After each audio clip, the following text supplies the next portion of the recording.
አባቴ ሲመረቅ እኔ ስረገም 1965 ዓመተ ምህረት አባቴ በሰፈራችን የመጀመሪያውን የተመራቂነት ማዕረግ ይዞ ዳገቱ ላይ ተከሰተ። ጭንቅላቱ ላይ ያለው የዲፕሎማ ቆብ ሳይሆን የቃል ኪዳን ታቦት ይመስል ከንክስ ከፍ ከጥምቀት አነስ የሚል ሰፈርተኛ ከበበው። ምንነቱ ባይገባቸውም የጫነው ቆብ የፀሐይ መከላከያ ሳይሆን የክብር ማሳያ መሆኑን የተረዱ ብዙሃን ሆኑለት። ጎረምሶች እንደ ኩብልስቶን ተነጠፉለት፣ ኮረዶች እንደ ፓርቲ ባንዲራ ተውለበለቡለት። በሰፈራችን 3 ቀን 3 ሌት ዘፈን ሆነ። በአራተኛው ቀን አባቴን እንደ ብርቅ ነገር ያዩት ሰፈርተኞች አልጋውን ከበው በጥያቄ ይቀባበሉት ጀመር። ዲፕሎማ ምንድነው? አባቴ 3 ቀን ለብሱት የተኛውን ጥቁር ካባ ያራገፈ በዙሪያው የተኮለኮሉትን ጉጉ ፍጥረታት በታላቅ ኩራት ቃይቶ ሲያበቃ መመለስ ጀመረ። ዲፕሎማ ማለት ከዲፕሎማት የሚበልጥ ከዲማው ጊዮርጊስ የሚያንስ የክብር ስም ነው። ዲፕሎማ መያዝ የንጉሱን ጥፍር ቆራጭ ውሽም አድርጎ ከመያዝ በመቀጠል ለክብር የሚያበቃ ጉዳይ ነው። ዲፕሎማውን የጨበጠ ሰው ጦር ከጨበጠ በላይ ተፈሪነት አለው። የምሁር ምላስ ከአርበኝነት መሳር በላይ ይስላል። እናንተ በቤልጂክ ጠመንጃችሁ ብትኩራሩ እሱ በእንግሊዝኛ ቃላቱ ጠብ ያደርጋችኋል። ይሄን ኃያልነት ለማግኘት ዲፕሎማ የተባለውን ከሳምሶን ጠጉር ተቆርጦ እንደ መነሳንስ የታሰረውን ቆም መጫን ግድ ይለዋል። የዚህን እውነትነት እኔ ሳልቀር መመስከር ይችላሉ አሉ ከሰፈርተኛው መሃል ነገር ቶሎ ይዘልቃቸዋል የሚባሉት ሰው። እዚህ ላይ ከተራራው ላይ ሸፍቶ በራስ ማስር ጠበንጃ ሀገር ሲያንቆራጥጥ የከረመው ማተቢያ አሟሟት እየተናገርኩት ካለው ነገር ጋር የሚስማማ ነው። ያን መሰለ ሄሊኮፕተር በጅንፍ ሽመል የሚያወርድ ከተፉ፣ ግመል በክርን የሚጥል አንበሳ፣ ኒፎሊም የሚያህል ሰው እንደ ጡግ የሚሰርብ ለለሰብ ፍግም ብሎ ተገኘ። ጃንሆይ የላኩት ኃይሉ አንተነህ የተባለው የቲቲአይ መምህር ጋዴምሽት ብሎ ከረገመው በኋላ መሆኑን ሁላችሁም የምትዘነጉት አይመስለኝም። አይ ማተቤ እንደ ቡዳ መድኃኒት የምትታሰር ትንሽዬ መዝገበ ቃላት ከአንገትህ አይጥፋለው ነበር። አልሰማኝም ግን። ሁለተኛው አጠያቂ የአባቴን ካባ ከነካሽው ትፈወሻለሽ የተባለች ይመስል እየታከከችው ይህንን ዲፕሎማ የተባለ ነገር የያዘ ሰው ምን ይጠቀማል አለች። ጥቅሙማ ምኑ ተነስቶ ምን ይተዋል? ወድጄ ይመስላችኋል በዚህ ሳምንት ከቤቴ የማልወጣው? ልመና ስለሚበዛብኝ እኮ ነው። ባለስልጣን ካልሆንክልን ልመና ነው። ልጄን አግባልኝ ልመና ነው። የዲፕሎማ ክፋቱ እኮ ይሄ ነው። በበረሃ መሃል ያለ ዛፍ ያደርጋል። አሰሱም ገሰሱም ያንተን ጥላ ፍለጋ ወደ አንተ ሩጫ ነው። አባቴ እንደመተከዝ አለ። ብዙሃን ብቸኛ በመሆኑ ቀኑበት፣ ብዙሃን ብቸኛ በመሆኑ አዘኑለት። ይሄ ዲፕሎም የተባለ የእግዚአብሔር ስጦታ በዘር ይተላለፍ ይሆን? እሱማ መች ይቀራል? ለአባቴ የተጠየቀውን እናቱ መለሰችው። እሱማ መች ይቀራል? ይሄው ልጄ ይሄን ቆብ ከጫነ በኋላ መላእክት አልጋዬን ከበው ሲያጫውቱኝ ማደር ጀምረዋል። እንግሊዝኛ የሚሉት የመላእክት ቋንቋ ባፌ ተሞልቶ ክራራይሱን እንኳን በሱ ወረድኩት እኮ እናንተዬ። በእውነቱ ልጄ ከግርማዊነታቸው እጅ ወሰደው ማዕረግ ብቻ ነው ብዬ ላልፈው አልችልም። ልጄ ወሰደው ተሰው ከፍ ተመላእክት ደግሞ ዝቅ ያለ ኃይልን ነው። በመሃል አባቴ ካባውን እንደለበሰ ይቆይ ወይስ ቡዳ እንዳይበላው ያውልቀው የሚል ክርክር ተነሳ። እናቱ አሸነፈች። ለቀጣይ 40 ቀን አያወልቀውም ደስተው አይደለም እንዴ ብላ። ከዛ ከብዙ ዓመት በኋላ በልጁ ጊዜ እንዲህ ሆነ። እኔ በሰፈራችን የመጨረሻውን የተመራቂነት ሰቀቀን ይዤ ዳገቱ ላይ ተከሰትኩ። ጭንቅላቴ ላይ ያለው የማስተርስ ቆብ ሳይሆን የፈሪሳዊው ጥምጣም የሆነ ይመስል የሚፈራውን ኃይል ካየ ሕዝብ አነስ ዝናብ ከመጣበት ድሃ በዛ ያለ ሰፈርተኛ እያየኝ ራቅ። የጫንኩት ቆብ ከራስታ ጣባ የቀለላቸው ብዙሃኑ ብዙ አደረጉኝ። ጎረምሶች አንተ ጣ ከድህነት አያልፍም አሉኝ። ኮረዶች መልክና ማስተርስ ብቻ ብለው ዘበቱብኝ። እናቶች እስቲ እግዚአብሔር ይሁንህ ብለው ተሻሞሩብኝ። 3 ቀን 3 ሌት በቤታችን ትካዜ ሆነ። በአራተኛው ቀን ማስተርሴን ተቀብዬ ሳይሆን ዘመዴን ቀብሬ እንደመጣው ሁሉ ጥቂት ሰፈርተኞች በአልጋዬ ዙሪያ ተቀመጡ። ግር ያላቸውን ጥያቄ እንደ ጥሬው ሁሉ ያሲዙ ይጀመር። ማስተርስ ዲግሪ ምን ማለት ነው? ጥንት ብዙ ይባልለት የነበር አይደለምን? 3 ቀን ሙሉ ያላወለኩትን ከሌት ልብስ ያመሳሰልኩትን ጋውን እያየሁ ለሰከንዶች ዝም አልኩ። ያስመራቂያችንን የፕሮፌሰር ንግግር በምሁርኛ ስረዳው ማስተርስ ማለት ከማነስ በላይ ከማፈር በታች ያለ ማዕረግ ስም ነው። እኮ ሁሉ ዘመን እንደ ኩባያ ተደፍታችሁ ማጥናታችሁ ምንድነው ጥቅሙ? ብዙ ጥቅም አለው እናቴ። ምን መሰለሽ ጥቅሙ አንደኛው ለጉራ ይሆናል ብቻ አላውቅም። ሁለተኛው ጥቅም ነገር ደግሞ እኔ እንጃ አላውቀውም። እንደመተከዝ አልኩ። አሜሪካን ሀገር ዶክተር ሳይቀር ትንሽ ስራ እየሰራ ነው የሚኖር አሉ። ደግሞ ብር ከተገኘ ያን ያህል አታስብ ሊያጽናኑ ይሞከሩ። ያ ዶክተር ከኢትዮጵያ የሄደ ከሆነ እርግጥ ነው። አሜሪካ አስተምረው ጽዳት ያደረገችው ዶክተር ግን እስካሁን አልሰማንም። ማበዴ ነው። ከጠያቂዎች አንዱ በበሩ አሻግሮ ሲመለከት ቆየና ውጭ ከሚራገጡ ልጆች መካከል አንዱ የገዛ ልጁ መሆኑን አይቶ አንባረቀ። ማና አንተ መላኩ? መራገጥን ተገብታ አጣጣናም? መላኩ ለምቦጩን ጥሎ አባቱን አስተዋለው። አባቱ በለወሳስ ንግግሩን አረመ። እንደውም ተው ተጫዋት፣ በቃ ተጫዋት ተው። ያው አሁን የከሌ ልጅ ማስተርሱን ይዞ እየተከዘ አይደል? ተው ደሞ ለመተከዝ። ከዛ በኋላ በመሃል የለበሰውን ጋውን ያውልቀው ወይስ ቆራ እንደመሰለ ይክረም በሚል ያልታሰበ ክርክር ተነሳ። እናቴም አሸነፈች። ለቀጣዩ 40 ቀናት አያውልቀው ሐዘኑ አይደል እንዴ ስትል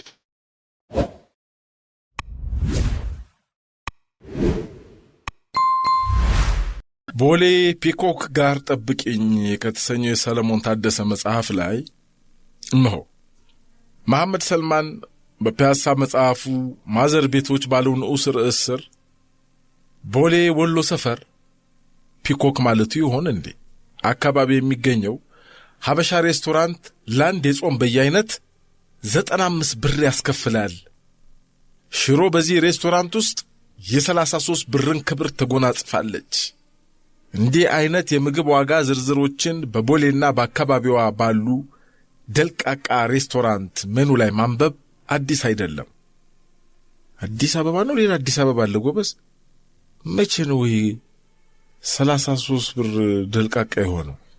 መቼ ዓመተ ምህረት ነው? 2005 በ10 ዓመት ነው ተረት የሆነው ብዙ ነገር ጎበዝ። እንቀጥለው ግን ሜኖቹ ደረታቸውን ገልብጠው የሚያሳዩት ዋጋ እውነት የአዲስ አበባን የኑሮ ጽንፍ ለመረዳት የሚያስችሉ ካርታዎች አስመስሏቸዋል። በእርግጥ የአንዲት ጽዳት ሰራተኛ የወር ደመወዝ በእነዚህ ምግብ ቤቶች ከወዳጅ ዘመድ ጋር ዘና ብሎ እራት ለመገባበዝ በቂ ላይሆን ይችላል ሲል በብዕሩ ለቦሌ ምድር ያለውን ወደር የለሽ አድናቆቱን ገልጿል። እርግጥ ነው በ33 ብር በዶሮ ማነቂያ ግማሽ ኪሎ ስጋ ከዚህ ቁረጥ ጮማ ይበሆነ ምን ነው አጥንቱን አበዛው እባክህ።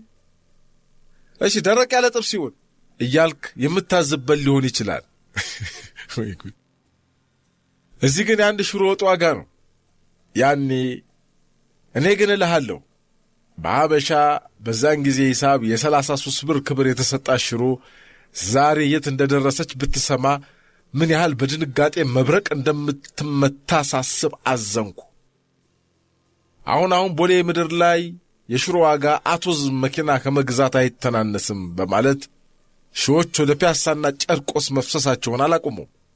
እንዲያውም በዚህ ጉዳይ ላይ አንድ አገር አቀፍ ጉባኤ ለማካሄድ ፊርማ የሚያሰባስቡ ወጣቶች ብቅ ብቅ እያሉ ነው። ትንሽ አጋነንኩ አይደል? ይሁን ወዳጄ፣ ለአንተ ግን አንድ የማወጋህ ሚስጥር አለኝ። እልልልልልል የተባለለት ቀይ ወጥ፣ የተጨበጨበለት አትክልት በዳቦ እንዲሁም ፓስታ በአትክልት የተማሩ የተመራመሩ ሰዎች የሚያዙት ምንቸታብሽ ከ12 ብር ዋጋ ፈቀቅ የማይልበት ምርጥ ቦታ ቦሌ ምድር ላይ እንዳለ በመሃል ላረጋግጥልሃለሁ። ለዛውም እኮ የቦሌ አናት። ምን የቦሌ ብቻ የአፍሪካ ከሆነው ከኢትዮጵያ አየር መንገድ ግቢ ሳትወጣ ጉድበል ጎንደር 12 ብር ይልሃል። እዚህ ጋር ደግሞ ሂድ አቪዬሽን ክበብ፣ ለጥቅ ወደ ኤርፖርቶች ክበብ፣ ሳይው የሚያምኑ ብፁዓን ናቸው እንዳለ ቅዱስ መጽሐፍ። አንተም ገብተህ ለማየት እድል ባይኖርህም እመነኝ፣ ምርጥ አትክልት በዳቦ በ4 የኢትዮጵያ ብር እንደሚሸጥ እነግርሃለሁ። 4 ገባዚ። ምናልባት ያችን ቦታ ካለፍክ 4 ብሯ ለቦሌ ሊስትሮ እንኳን እንደማትበቃ እወቀው። ዛሬ በእንትን ሰፈር ልጆች አጠራር የምድረ በዳዋ ገነት፣ በቦሌ ልጆች ደግሞ ክልል 15 እየተባለች የምትጠራው ዱባይ በጣም ርካሽ ከሚባሉት ነገሮች መካከል ምግብና መጠጥ የሚጠቀሱ ናቸው። ከነጻ ባልተናነሰ አነስተኛ ክፍያ ማንም ሰው የሚስተናገድበት ማለት ነው። የዛኑ ያህል እንደ ሸራተን ዴራና ሲያጅን የማሳሰሉ ውድ የሚባሉና ዋጋቸው የማይቀመስ ሆቴሎችም በየአቅጣጫ የፈሉባት ተአምረኛ ሀገር ዱባይ የሀብታሞች ምድር ነች። ይሄ ደግሞ ቦሌ ነው። አታካብድ። ለሌላው የጥላውን ገሰሰን እያለ ካልሆነ የምትጋብዝ ሳይሆን በረከቷ ብለህ ደጇን ከረገጥክ ጥላ የማጥልህ ውብ ከተማ ነች ቦሌ። እርግጥ ነው ነሽጦህ በነ ዜብራ፣ በነ ሪኮስ፣ በነ ቤላ ቢስትሮ መዝናናት አሊያም ጥሩ ምሳ ወይም ራት መብላት ካማረ ከወደ ኪስህ ወዛም መሆን ይጠበቅብሃል። ይሄ የቦሌ ያልተጻፈ ሕግ ነው። የእንትን ሰፈር ልጅ ከሆንክ ግን ባለፈው ከጠቆምኩህ እንቁላል መሸጫ ቤት ጀምረህ እስከ አቪዬሽን ክበብ ድረስ ጠቁሜያለሁ አይደል? ምርጫው ያንተ ነው። አንተ ብቻ ወደ ሰፈርህ መመለሻህን ጨምረህ ብር ያዝ። የመሳፈሪያ ክልልህ አትዘን፣ የምግቡን ብቻ ያዝ። ለነገሩ የቦሌ ምድር ምግብ በልተህ በርግጥ እንጦጦ ድረስ ብትሄድስ ምን ይልሃል? ምንም። በነገርህ ላይ የእናንተ ሰፈር ልጆች ወደ ዱባይ ለመሄድ የወራት ሰልፍ አንዱ ኤጀንሲ በር ላይ ሄደው ሲሰለፉ የቦሌ ልጆች ዌኬንድ ዱባይ ጁሜራ ቤች አሳልፈው ይመጣሉ ብለህ ትቃጠል ይሆናል። ግን ነው ዱባይን ተወባክ ወዳጄ፣ ቦሌ ነው ብለህ በኪሳ አቅም ያልተዳፈርካቸውን እያየህ ያላየሃቸውን 1-2 ቤት ልጠቁመ።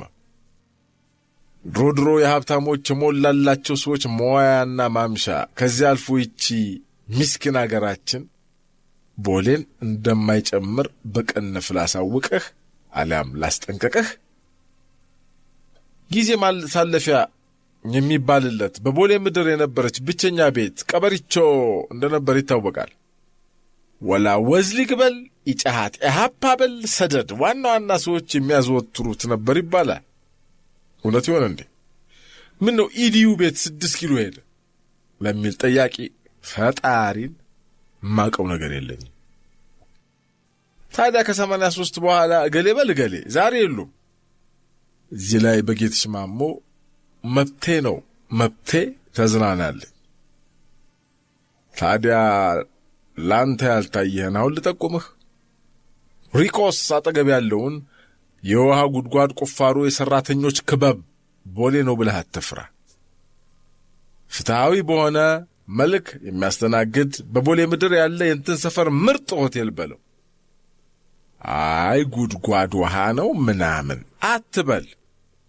በግድግዳ ልዩነት የሚዘጋጀውን የሪኮስን ምርጥ የጣሊያን ምግብ ሽታ ባፍንጫህ እየማክ የውሃ ጉድጓድ ቁፋሮና ዲዛይን ያቀረበልህን በየአይነት አጣጥመህ የወይን ሽታ የለውም እንጂ የሪኮስን የፈረንሳይ ወይን እያሸተትክ በጥልቅ ውሃ ጉድጓድ ቁፋሮ ልምድ ካላቸው ሰዎች ጋር የለገዳዲን ውሃ ባምቦ ውሃ ጠርሙስ አወራርደህ እረፈበል። አልተመቸኝም ካልክ አሊያም የወደድካት ልጅ በኪስህ መገርጣት መቅጠር አፍረ ከሆነ ኒውዮርክ ካፌ ጋር ጠብቂኝ በላት። ቀድማ ከመጣች በር ላይ የቆሙትን የፍሬንች ፍራይዝ እና የአይስክሬም ምስሎችን በማየት ጠግባ ልጠብቅ ስለምትችል አትጨናነቅ። አጠገብ ካለው የምስራቅ ዱቄትና ዳቦ ፋብሪካ በፊት ጋቤጣ ብላችሁ የምትጠሩትን ብስኩት በ1 ብር ከ30 ገዝተህ እየገመጣችሁ እስከ ወሎ ሰፈር ወክ ብሉ፣ ጨምሩበት። አለቃ።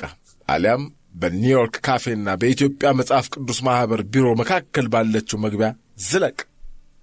አሳይ የሚባል ትልቅ ትምህርት ቤት አለል። ምን ላድርግ ትለኛለህ እንዴ? መቼም አታስመዘግባት ትምህርት ቤት ሚስጥር ነው ብያለሁ። በር ላይ የቆሙት ዘበኛ ጠበቃ አድርገህ የእግዚአብሔር ሰላምታ ስትል ዝለቅ። 2 ቢሮ እንዳለፍ የሰራተኞች ክበብ አለል። ሜኑ አቅርብላት፣ የፈለገችውን ትዘዝ። ምንድን ነው ኪስ እንኳን ባዶ ቢሆን የአሳይ ተማሪዎች አዋጥተው ይከፍሉላል። አትደንግጥ። ሙት ጨርቆስ ፒያሳ መገናኛ ሰበታ ጃን ሜዳ አይደለም ቦሌ ነው። ጃን ሜዳ ሰበታ መገናኛ ፒያሳ ጨርቆስ ቀረ እንዳይላችሁ። መቼም አሪፍ ናችኋ።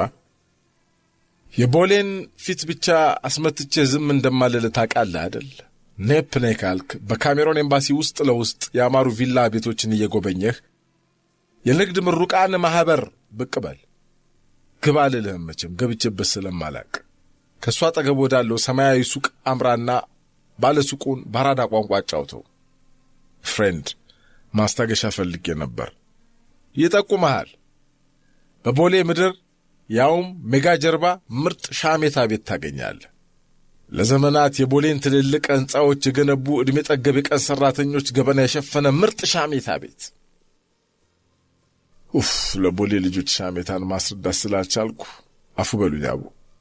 ታዲያ በአንድ ወቅት ከባምቢስ ከደንበል ጀርባ ከመስከረም ማዞሪያ ከኦራኤል የሚመጡ ብረገፊ ወጣቶች ያችን ቦታ አጨናንቋት ነበር ለረጅም ጊዜ። ታዲያ ያንን ሻሜታ የጠጣ ሁሉ ዛሬ ከሀገራችን አልፎ በእነ ዱባይና በአቡዳቢ ጋርድ የሚባል የሥራ ስያሜ ተሰጥቷቸው እየጠበቁ ይውላሉ፣ እየጠበቁ ያድራሉ። አሁን አገኛለሁ ብለህ እግርህ እንዳታነሳ። አንዱ የናጠጠ የቦሌ ሀብታም ቦታውን ገዝቶታል። ምናልባት በዘመናዊ መንገድ ኤክስፖርት ሊያስደርገው ይሆን እንዴ? እኔ አላቅም። ብቻ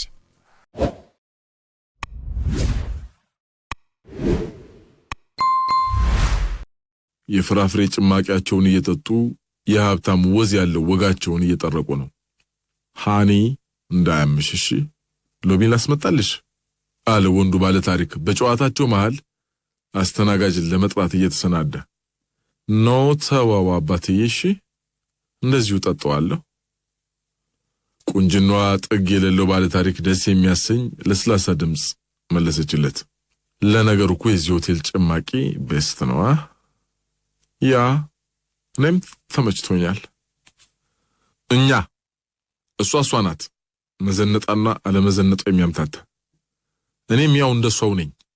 ያለነው ከሥራ መልስ ዘወትር በምንገናኝባት አነስተኛ ካፌ ውስጥ ነው። ያዘዝነው ሻይ መጣ። እኔ የምለው ግን ለምንድነው እዚህ ቤት ሳይታዘዙ ስኳር ጨምረው የሚያመጡት? ገና የሻይ ብርጭቆ ጠረጴዛው ላይ ከማረፉ ጮኸች።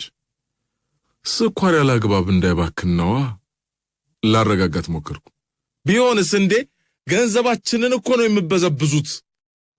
የካፌው ባለቤት እንዲሰማ አድርጋ ነው የጮኸችው። አረ እንደውም ተመስገን በይ፣ እዚህ ቤት የሻይ ዋጋ ደህና ነው። ለዚህ የጎመዘዘ ውሃ ነው አንተ እንደዚህ የምትለው? ሂደህ ሲበዛበት ነው። እሺ የፊልሙ ዓለም ሃኒ፣ አሁን እየሰራሽበት ያለው መስሪያ ቤት ግን ተመችቶሻል? ምንም አይልም።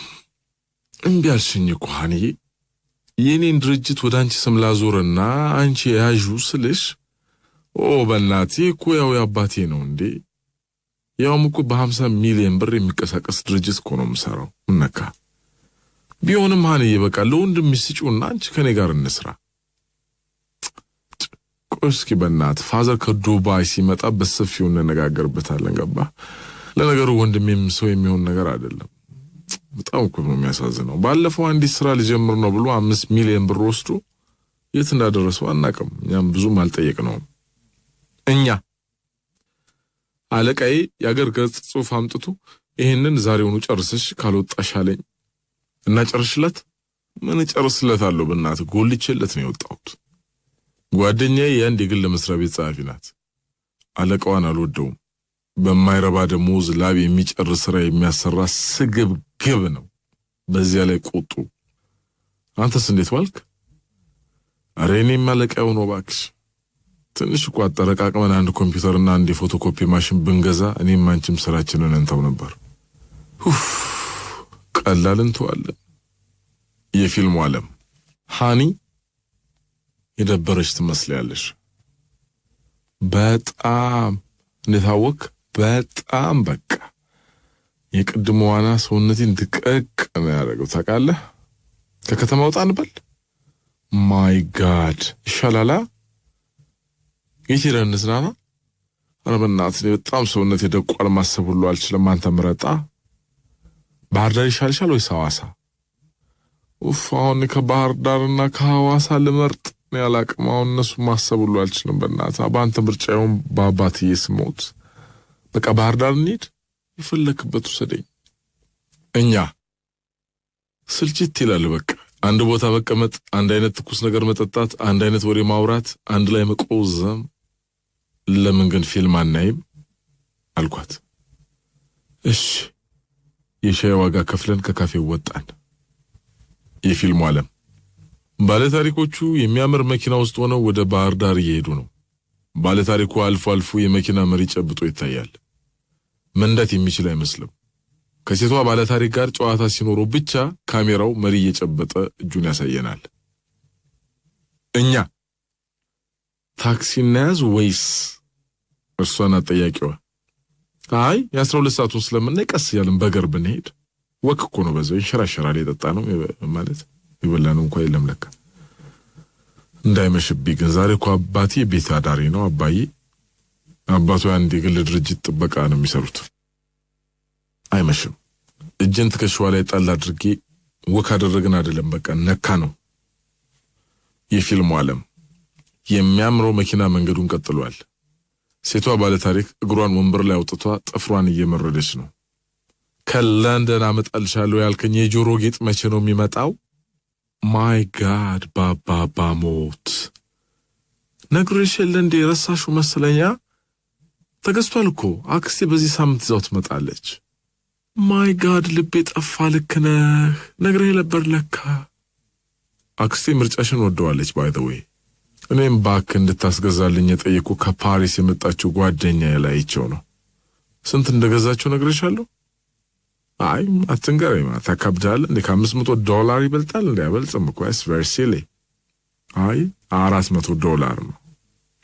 አየው ርካሽ። እኛ የፊልም ቤቱ ደጃፍ ላይ ደረሰን። ረጅም ሰልፍ አለ። ፊልሙ በከተማይቱ ውስጥ በከፍተኛ ሁኔታ እየታየ ያለ ፊልም ነው። ሮማንስ ኮሜዲ ይላል ፖስተሩ ላይ የተጻፈው ጽሑፍ። የኛ ሀገርን ፊልም ለማየት ያለው ደጅ ጥናት ብስጭት ይጠራል። ገና የሰልፉን ርዝመት ሳይ ፊልም የማየት ሐሳብ በማምጣት የተበሳጨው ግን ሌላ ምን መሄጃለን? ምንም ከኔ ጋር ናት ለማለት ያህል ኋላ ሆኜ አንገቷን ለማቀፍ ሁለት እጄን ሰደድኩ። ቀስ አንተ አለች። ምን ነው? የጆሮ ጌጤን ማፈኛ ልጥለው ነው። እሺ እጄን መለስኩ። ወረቱ ያላለቀበት የጆሮ ጌጧን ባጠፋባት ትበላኛለች አይገልጸውም። እንዴት ይህንን የማይረባ ጆሮ ጌጥ 50 ብር ትገዣለሽ ብያት አታምኑኝም አይደል? ለአንድ ቀን ዘግታኝ ቅርቅር አርጋኝ እንደነበር አስታውሺ ፈገግ አልኩ።